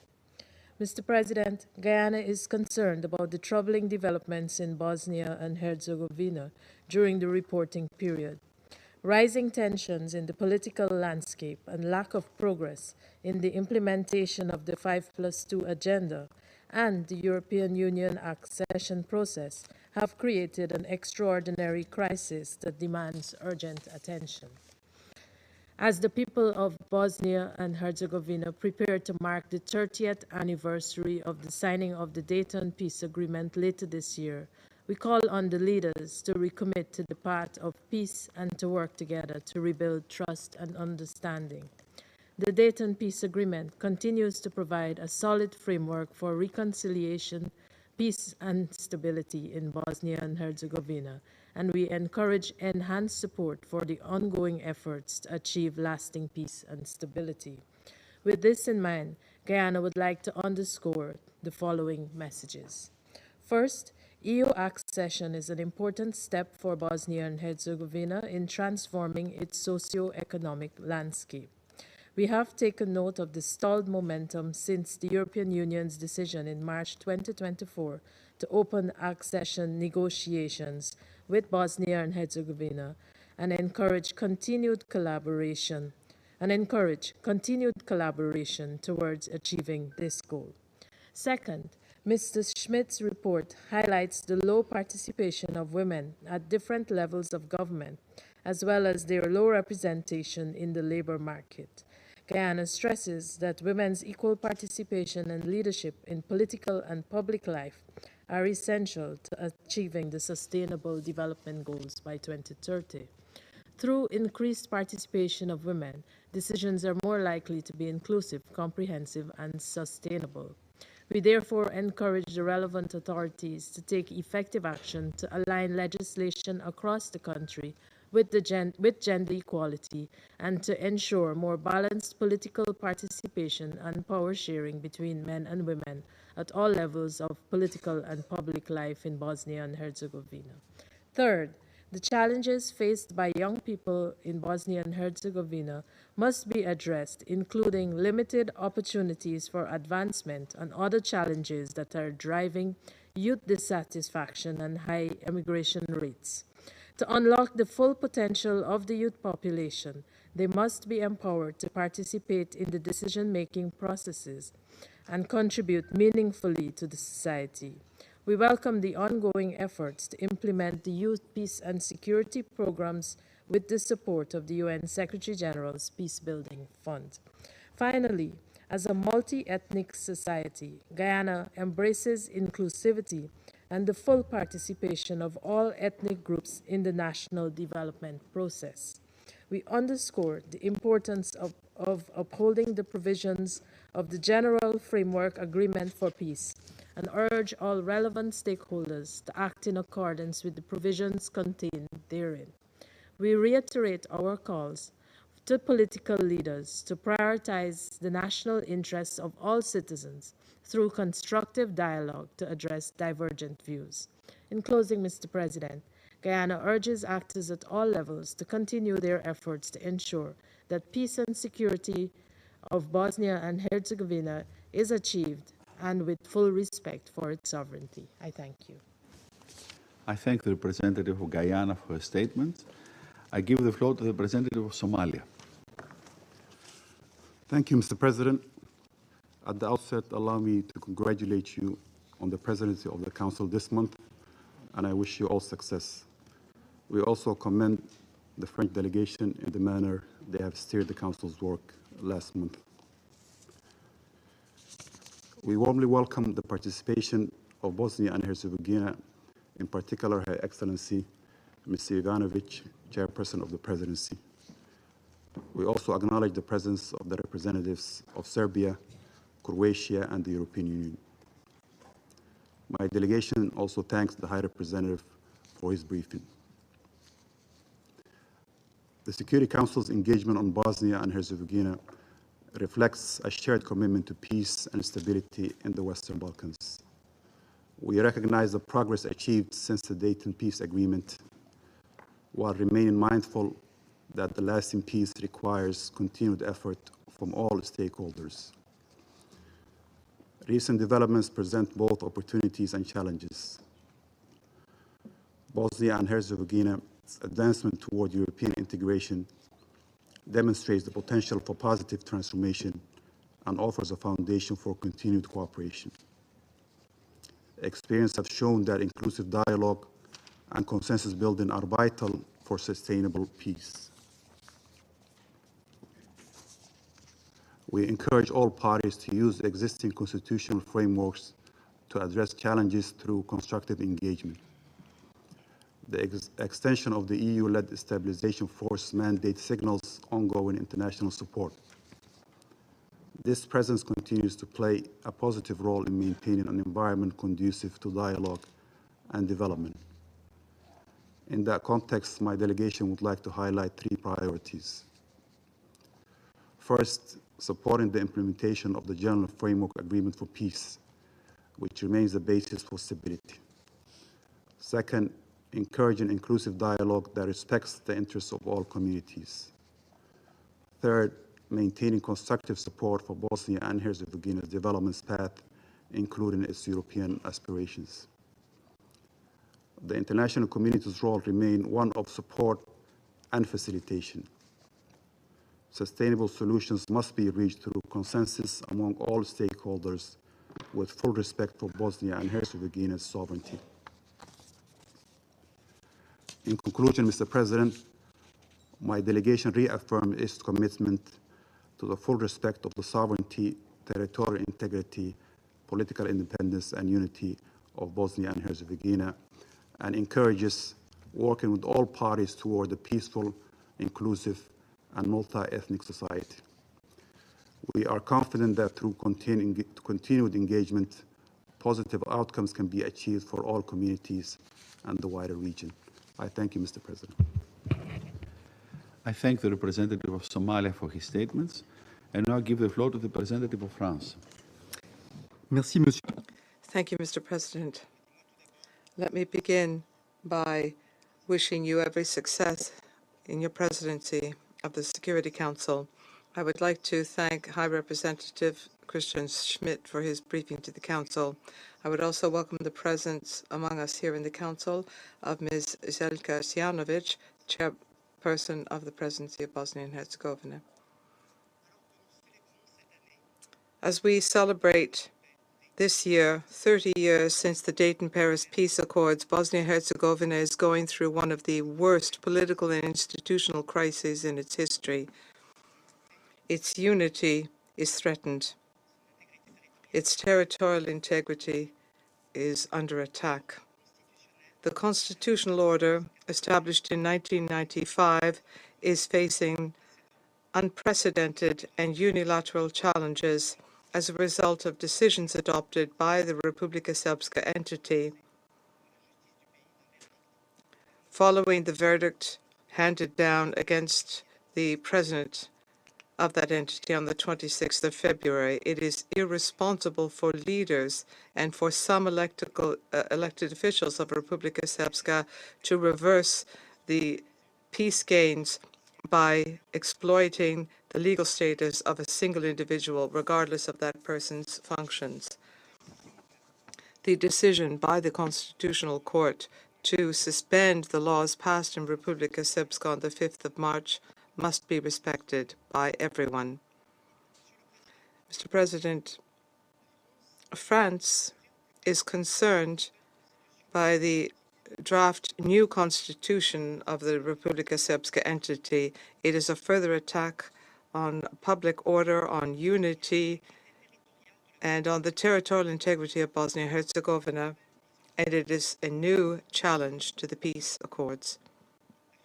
France believes or sees as unacceptable threats by Republika Srpska leaders against staff of state institutions and forcing them to resign. Given this situation, France would recall its support for the unity and territorial integrity of Bosnia and Herzegovina. We also support the constitutional order and state institutions within the framework of the Dayton-Paris agreements.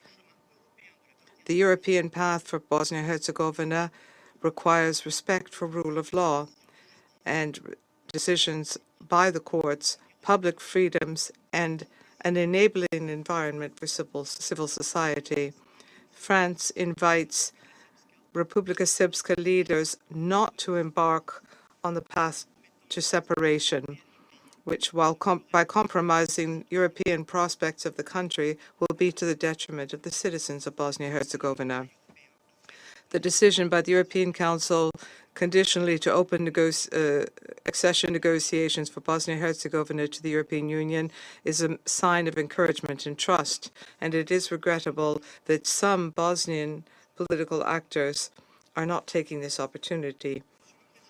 Mr. President, peace is built in people's hearts and minds.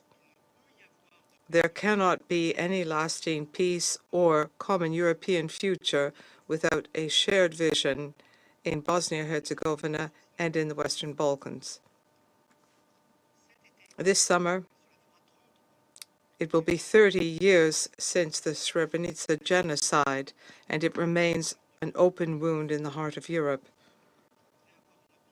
I'd like to think about the victims of this genocide, and this commemoration should be an opportunity to facilitate common work to ensure genuine reconciliation of memories, and this involves respect and honor for all civilian victims of conflicts in the 20th century, regardless of their ethnicity or their religious beliefs. But let us be clear, there is no room for genocide denial or historical revisionism or the glorification of war criminals who have been condemned or sentenced by justice in a country and in a region which has expressed its desire to accede to the European Union. Mr. President, the Dayton-Paris agreements brought about peace after the deadliest conflict in Europe since the Second World War. 30 years later, it is the responsibility of this Council to maintain peace and stability in Bosnia and Herzegovina. While the security situation in the country is stable, history has taught us not to underestimate threats posed by weakening institutions and discourse that stigmatizes one ethnic or religious group as a whole. International presence in Bosnia and Herzegovina remains necessary. The EUFOR Althea European operation since 2004 has played a key role in maintaining stability and in a secure environment in the country. Turning to the civilian component of the Dayton-Paris agreements, France reiterates its support for the mandate of the High Representative. As a witness to the Dayton-Paris Accords, we will continue to support unity, territorial integrity, and sovereignty of Bosnia and Herzegovina. We call on all witnesses to the agreement to do the same. Thank you. I thank the representative of France for his statement. I shall now make a statement in my capacity as representative of Greece. I thank High Representative Christian Schmitd for his briefing. I also welcome the presence of the chairperson of the Presidency of Bosnia and Herzegovina, as well as the representatives of the European Union, Croatia and Serbia. Greece remains seriously concerned over the recent escalation of political tensions in Bosnia and Herzegovina at both state and entity level. We regret the recent legislative acts and initiatives in the Republika Srpska, which risk undermining the constitutional order and political unity of the country. Greece calls on all political actors and stakeholders to put an immediate end to any disruptive actions which endanger the stability, constitutional order and unity of BiH. We stress that the sovereignty, territorial integrity, constitutional order and political independence of BiH, in full respect of the Dayton Peace Agreement, cannot and will not be put into question. Both entities must demonstrate strong political will and commit to a sincere, open and constructive dialogue in good faith and trust in order to reach a mutually acceptable solution within the Dayton institutional framework so as to overcome the current political crisis. In this process, the country's unity and political stability, in full respect of BiH independence and international personality as a single, united and sovereign country, must remain undisputed and beyond doubt. Greece will continue to support any mediation efforts towards this end. Furthermore, we urge parties to abstain from divisive and secessionist rhetoric, which undermine the country's long-standing achievements toward peace, reconciliation and unity, as well as the European perspective of the country. This year, we commemorate the 30th anniversary of the Dayton Peace Accords, a historic agreement which brought an end to a destructive and violent war in the heart of Europe. Even though there are voices challenging its relevance today, we cannot cast any doubt on the utmost significance of the peace agreement, which succeeded in its ultimate aim, to end the tragic European conflict and lay the groundwork for enduring peace and stability in Western Balkans. Greece reiterates its steadfast support to the Dayton Peace Agreement and its institutions as a cornerstone for peace, stability and reconciliation in Bosnia and Herzegovina, a country in our immediate neighborhood. We further welcome the continuous involvement of the international community towards stability and prosperity in BiH and the broader region. Strengthening the institutional structure of BiH in a spirit of mutual trust and on the basis of sincere dialogue should be pursued by all political actors and stakeholders in the region. Furthermore, Greece is strongly committed to the maintenance of stability and security in BiH. Our continuous engagement and substantial support to the European Union's Operation EUFOR Althea remain among our main priorities. We reiterate our firm position that all parties should engage fully and constructively towards realizing the European aspiration of Bosnia and Herzegovina. Greece welcomes the European Council decision of March 2024 to open accession negotiations to BiH, as it reflects the EU's strong commitment to the European perspective of the country and all its citizens, and look forward to the adoption of the country's negotiating framework once conditions are met. Both entities must join the efforts to accomplish substantial reforms which are required to the European integration of the country in full respect of the Dayton Peace Agreement. In closing, let me reiterate that the Thessaloniki Declaration of the EU Western Balkans Summit of 2003 laid the key principles of the European integration process based on a shared European vision of fundamental values, amongst them dialogue and peaceful resolution of conflict. Both of them remain of the utmost importance for the safeguarding of peace and stability in the Western Balkans. I resume my functions as President of the Council, and I now give the floor to Her Excellency Mrs. Željke Cvijanovič, Chairperson of the Presidency of Bosnia and Herzegovina. Thank you, Mr. President, distinguished members of the Council. I thank you for the opportunity to address you at this decisive moment for Bosnia and Herzegovina and instead for the credibility of the international system we all rely on.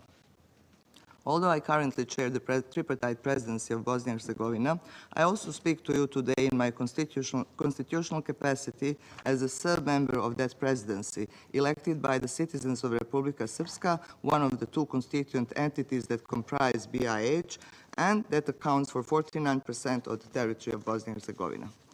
The Dayton Agreement was not a perfect solution, but it was an act of courageous diplomacy that balanced three peoples and two entities in one state.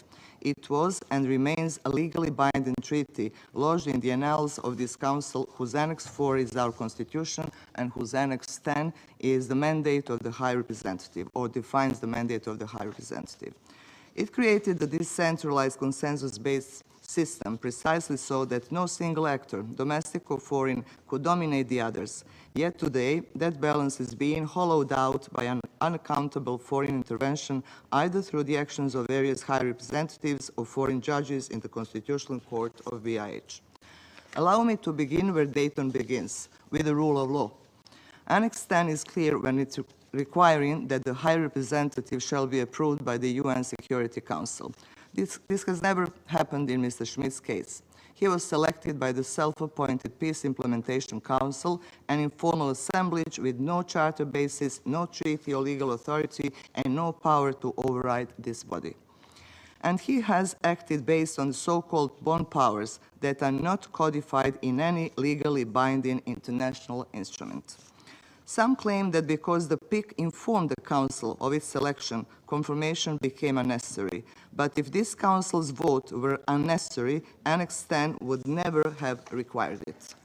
Annex 10 is also clear about the mandate of the High Representative.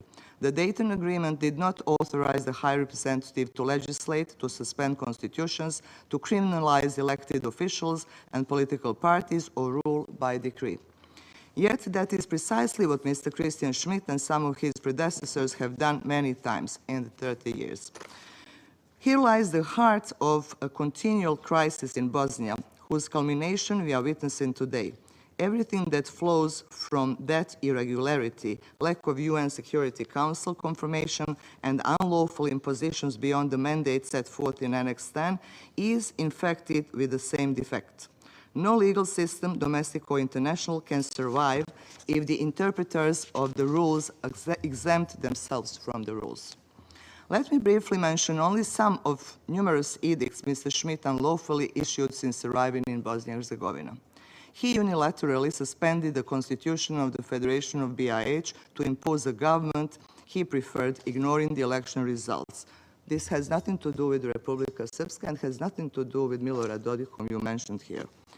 He altered the electoral law, bypassing democratic parliamentary procedure. Again, this doesn't have to do anything with Republika Srpska. As well, so it was not provoked by Republika Srpska. As well, he extended the mandate of the Central Election Commission without legislative approval. He amended the criminal code to criminalize non-compliance with his own decrees, a move to primarily eliminate from political life a democratically elected president of Republika Srpska for fulfilling his constitutional duties to sign laws passed by the National Assembly of Republika Srpska, but also to intimidate any dissenting officials who would dare challenge his illegitimate rule. He cut public funding to the democratically elected political parties in Republika Srpska, canceling the political will, but also the voice of the vast majority of its voters. Esteemed members of the Council, this is neither the Dayton Agreement nor a democracy, and certainly not the rule of law. It is dictatorship, government by decree, unchecked by courts, devoid of appeal. What started as mere overreach has now solidified into a system of repression. Each action was justified in the name of functionality. Yet the result is not a more cohesive Bosnia. It is a deeply polarized country which can hardly survive this form and extent of foreign intervention. When Republika Srpska protests such violations, we are unjustly labeled as separatists. However, demanding adherence to international treaties is not separatism. Contrary to some narratives, Republika Srpska is not undermining the Dayton Agreement. It is upholding it. Our demands do not seek to dismantle Bosnia and Herzegovina, but rather to restore the legality and balance originally enshrined in the Dayton framework. For this reason, the National Assembly of Republika Srpska has enacted legislation to defend its rights within Dayton. These measures are not provocations. They are lawful responses to persistent violations of international law. The ongoing crisis in neither of Republika Srpska's making nor its interests. It has been triggered by Mr. Schmidt and his most expansive and authoritarian use of power, burdening the country with a series of unlawful impositions. Therefore, condemning Republika Srpska's actions without first addressing Mr. Schmidt's unlawful interventions is not only misleading, but dangerously one-sided. Allow me to state our position plainly. We remain fully committed to the sovereignty and territorial integrity of Bosnia and Herzegovina as defined by Dayton. As for the mandate of the High Representative, we seek to place it back on its legal foundation, which is Annex 10, and prepare for the closure of the OHR. We reject unilateral decrees that rewrite the treaty, criminalize debate, persecute political opponents through a weaponized judicial system, discriminate political parties, or suspend the will of voters. A legal reset in Bosnia is a logical next step if we want to prevent escalation and successive future crises. Therefore, I respectfully call on this Council to take some immediate steps. Schedule a formal vote on Mr. Schmidt's confirmation. If he cannot pass the vote, let us find a candidate who can and who will be appointed in accordance with Annex 10 of the Dayton Agreement. Number 2, establish an independent legal review under Security Council's auspices of the conformity of the so-called bond powers with Annex 10 and the UN Charter. 3, encourage all BIH stakeholders to engage in a dialogue aimed at preventing further crises and revitalizing functional governance. We are prepared to participate constructively, transparently, and in good faith. Mr. President, members of the Council, the Dayton Agreement ended a devastating war and laid the foundation for our constitutional system. It deserves respect, not manipulation and breach of its procedures. Let us together ensure that Bosnia's future is written not by decree, but by law. On a separate but critical note, because I know that some of you had some objections about my appearance here, I want to clarify one issue. As a member of the presidency of Bosnia and Herzegovina, I have been forced to engage directly with your missions due to obstruction by the BIH Ministry of Foreign Affairs. This ministry selectively restricts my diplomatic correspondence while granting unrestricted access to my Bosnian colleague. This bias extends even to Bosnia's permanent mission to the United Nations. Such actions demonstrate the reality of the state we are being asked to accept, a system where power is centralized, constitutional rights are disregarded, and even the fundamental ability to communicate is manipulated for political ends. I thank you for your attention and remain at your disposal for any further questions. Thank you. I thank Her Excellency Ms. Cvijanovič for her statement. I now give the floor to His Excellency Mr. Stavros Davrinidis, Head of the Delegation of the European Union to the United Nations. Thank you, Mr. President, and let me as well extend my warm congratulations to you on Greece's assumption of the Security Council presidency this month. Kalli επιτυχία. Allow me to begin. No one needs to translate this. It's just for you. Allow me to begin with the most recent developments. The European Union remains seriously concerned about legislation and initiatives in the Republika Srpska entity that run counter to the EU path of Bosnia and Herzegovina, including secessionist rhetoric and questioning the constitutional order of the country. The sovereignty, territorial integrity, constitutional order, including constitutional court decisions, and the international personality of Bosnia and Herzegovina need to be respected. Any action against these principles would lead to serious consequences. EU4 Althea continues to play a key role in supporting the authorities in Bosnia and Herzegovina in maintaining a safe and secure environment for all citizens. The European Union reiterates the importance of continued cooperation among international actors and expresses again its support to the mission of the High Representative and his office towards fulfilling the 5+2 agenda. The European Union reiterates its unequivocal commitment to Bosnia and Herzegovina's EU perspective as a single, united and sovereign country. The EU urges all political actors to renew the country's focus on progressing on the EU path, taking resolute actions to implement the necessary reforms. Thank you, Mr. President. Ευχαριστώ, which means I thank His Excellency Mr. Stavros Lavrinidis for his statement. I now give the floor to the representative of Croatia. Thank you, Mr. President. I would like to use the opportunity to congratulate France on a successful presidency in April and wish all the best to Greece in the month ahead. Regarding the 67th report of the High Representative for Bosnia and Herzegovina, we fully share the concern on the current political crisis in Bosnia and Herzegovina. The Republic of Croatia calls on all political actors in Bosnia and Herzegovina to respect the constitutional order of the country, its sovereignty, and to uphold the principles of equality and non-discrimination of the constituent peoples and others. We urge all political actors to refrain from divisive rhetoric and actions and to engage in constructive dialogue and cooperation in order to ensure the full functionality of the country's institutions. The current situation calls for strong and responsible diplomatic engagement to prevent escalation and to help navigate through the political crisis. Nevertheless, it is ultimately the responsibility of domestic political actors and the country's own institutions to take gradual and full ownership over the stability and functionality of Bosnia and Herzegovina. This is not only essential, but also a key precondition for the country's future as a member of the European Union. We appreciate the work done by the High Representative Schmidt and his accomplishments in executing this mandate. However, referring specifically to the 67th report of the High Representative, we would like to add that the report would have benefited from a more balanced treatment of the conduct of all political actors, especially of those actions aimed against the political status of Croats, as the most underrepresented and vulnerable of the three constituent peoples. In this context, we must emphasize that the Dayton Peace Agreement and the Constitution as an integral part remain the cornerstone of the constitutional order and political stability of Bosnia and Herzegovina. Yet, the functionality of that order depends on the fairness and credibility of its democratic mechanisms. That is why electoral reform must be treated as the highest political priority.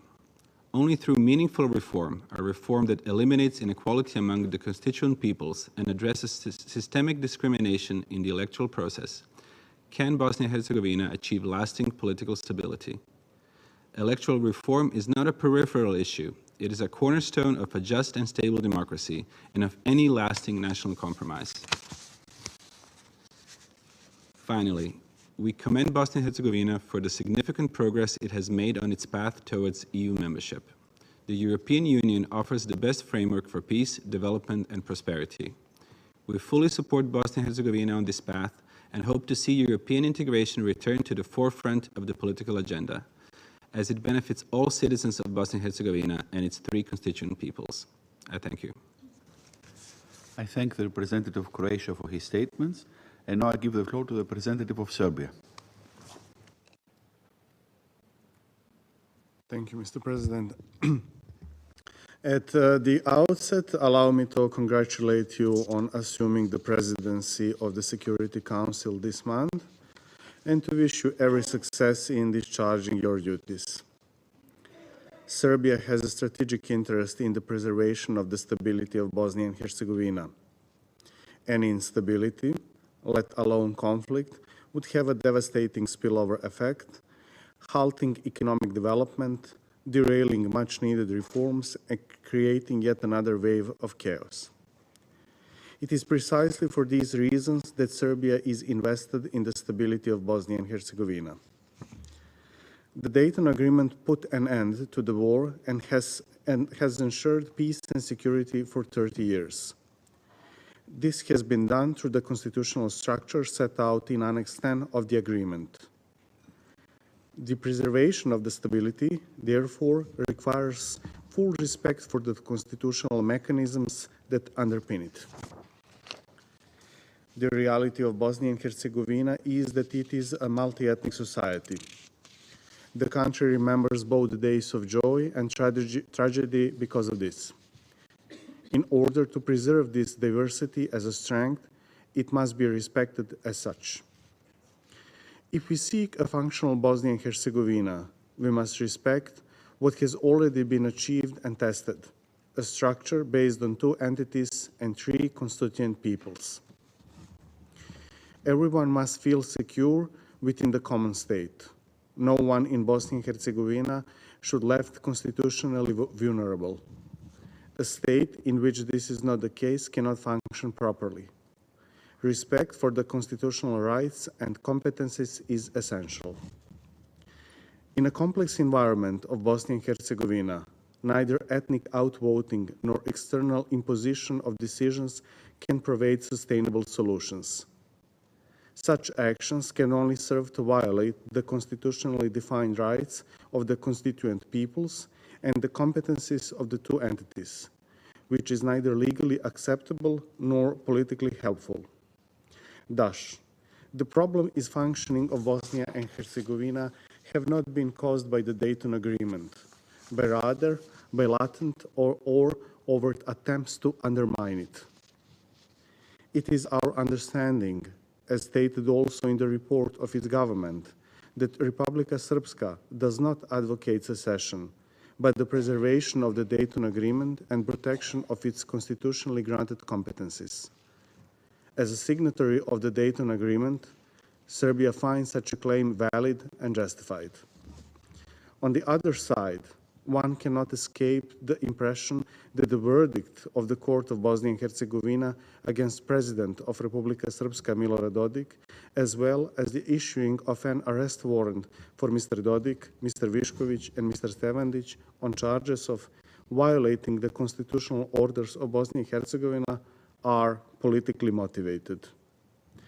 Interpol's decision not to act on the request by the Court of Bosnia and Herzegovina to issue an international arrest warrant for Mr. Dodik underscores the argument that the proceedings against the President of Republika Srpska are politically motivated and not grounded in the principles of impartial criminal justice.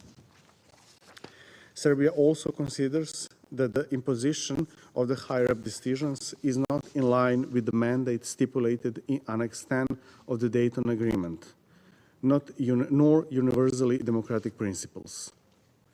Equally inconsistent with these principles is the attempt to eliminate democratically elected representatives of Republika Srpska from the political life of Bosnia and Herzegovina by misusing the judicial authorities for political purposes.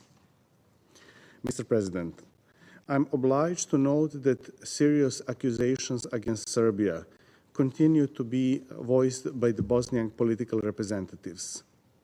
These allegations, which are a part of both internal narratives and the diplomatic rhetoric coming out from the political Sarajevo, suggest covert intentions to dismantle Bosnia and Herzegovina. We categorically reject such claims. Once again, we shall refrain from a counter-narrative that political Sarajevo seeks to dismantle Bosnia and Herzegovina as a state of two entities and three constituent peoples.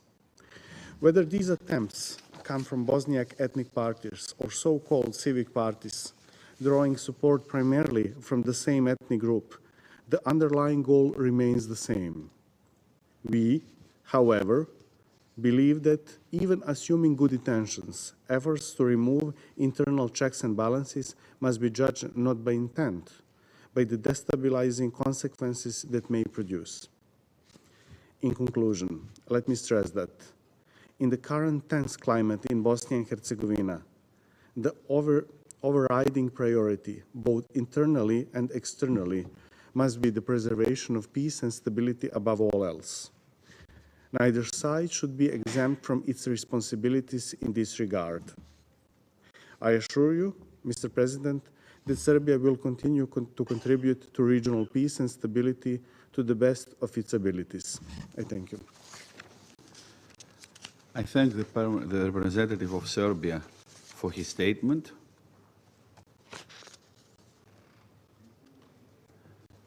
There are no more names inscribed on the list of speakers. The meeting is adjourned.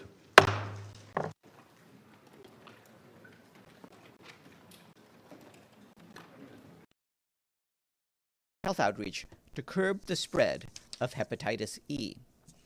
And staying in the region, the UN Refugee Agency is gravely concerned by the rapidly increasing number of Sudanese refugees crossing into eastern Chad.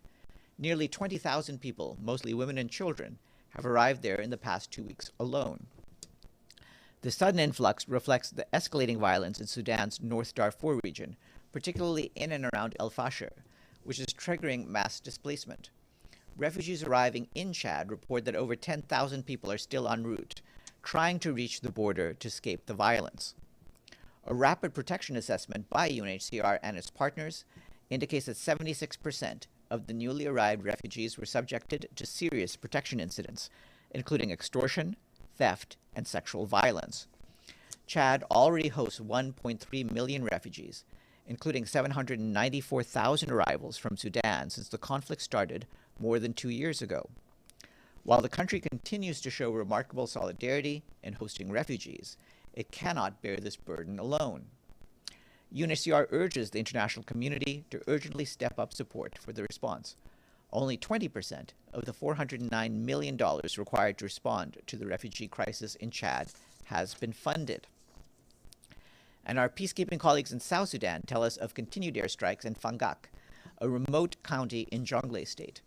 According to reports received by the mission last night, further aerial bombardments have allegedly taken place in and around New Fangak town, residential areas near the Fao River, and other locations. The mission is working with all partners to verify civilian displacement figures, facilitate assistance for communities who have been affected by these events, and reduce tensions. Guang Kong, the mission's deputy special representative, said that such attacks contravene the revitalized peace agreement and severely undermine efforts to build lasting peace in the country. He called on involved parties to prioritize